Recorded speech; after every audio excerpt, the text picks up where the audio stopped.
Hello, my friend, and welcome. My name is Rob Dianovich, and my goal is to help you to come and study here in Australia.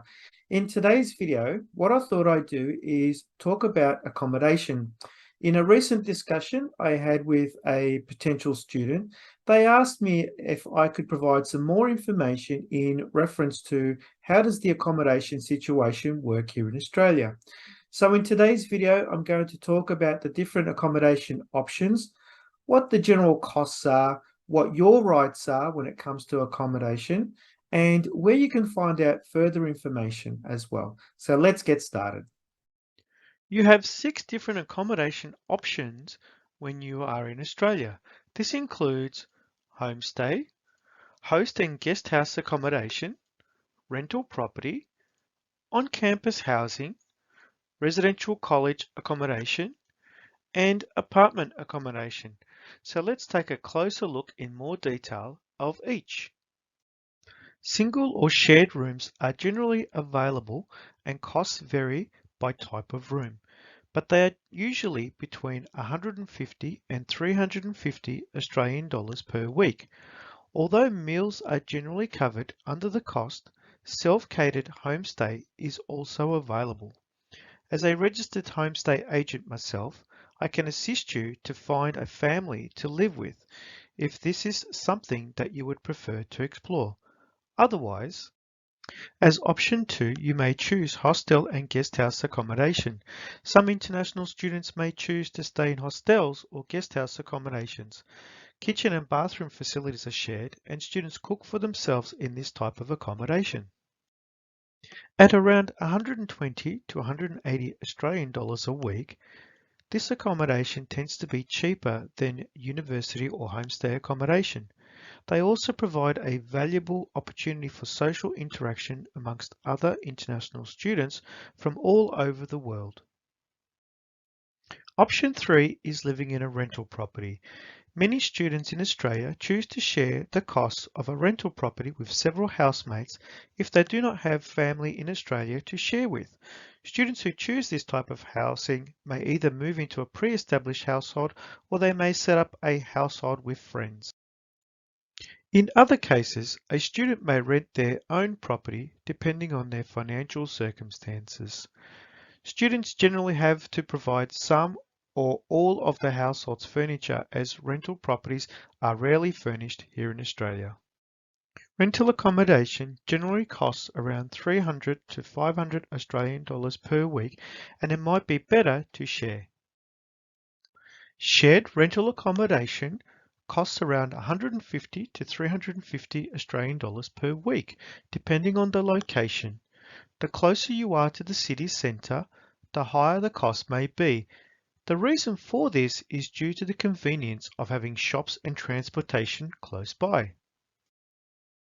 This accommodation usually requires payment of rent in advance, as well as security payment, which is generally equal to 1 month's rent paid up front.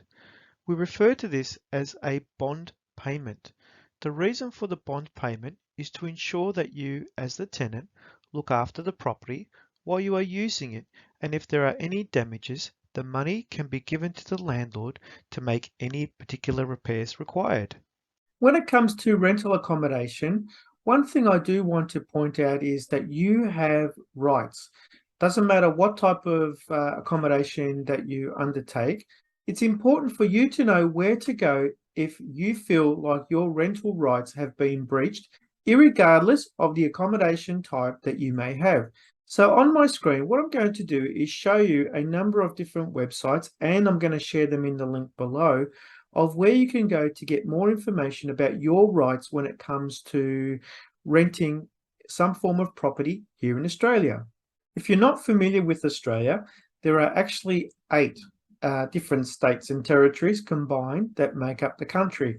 So, for example, we have the Australian Capital Territory, so the ACT, and on my screen here, I've also got the link. So if there's anything about tenancy rights that you need to come and find out about, you can come here free of charge. Then we have the New South Wales Fair Trading. So again, this is about protecting your rights as an international student. Then we also have the Northern Territory information. So again, what you can do about protecting your rights as well. Then we also have the Queensland government, who talking about starting a tenancy, during tenancy, ending a tenancy. So tenancy is that you are the tenant, if you're not sure about that, and you're paying a landlord. In the video, I also mentioned about bonds. So here there's some information about lodging a bond and refunding a bond. They are very similar across all the states and territories, just to be clear on that. So we also have the consumer and business services for South Australia. We then have the consumer building and occupational services for Tasmania. And we have the Consumer Affairs Victoria to protect your rights here in Victoria. And then finally, we have the Government of Western Australia, Department of Mines, Industry, Regulations and Safety that talk about tenancy as well. So as you can see, there's 1, 2, 3, 4, 5, 6, 7, 8. These 8 states and territories make up all the legal requirements for Australia. And as I mentioned, I will add the link below, so it'll make it easier for you to find. Now, it doesn't just cover tenancies. It also covers other things as well that you may want to know your rights about. It could be in reference to work in some cases. It could be in reference to if you've bought something and it's faulty, and what to do if you need to take it back. As a fourth option, you may choose campus housing instead of living in a rental property. Although the majority of Australian students live off campus, some Australian universities do provide housing for their students through residential colleges, halls of residence, or apartments. It is important to also know here that vocational colleges rarely have accommodation available compared to universities, so you need to be aware of this. Prices and availability of accommodation vary according to university, so if this is something that you would prefer, when you have selected your chosen university, let me know and I will be able to find out pricing prior to your arrival in Australia if you are an offshore student. It's important to note that you will need to apply early as this accommodation option can be limited and it is very popular. Generally on campus, accommodation costs between 180 and 350 Australian dollars per week.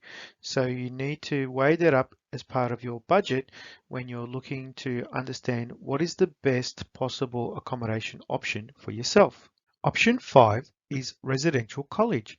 Residential colleges provide students with accommodation, meals, cleaning, and a range of services for social and academic needs.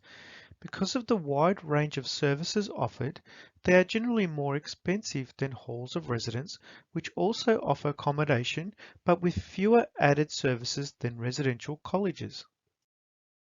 Halls of residence accommodations include some meals and cleaning services, but self-catering facilities are also available for students who wish to be more independent in this situation.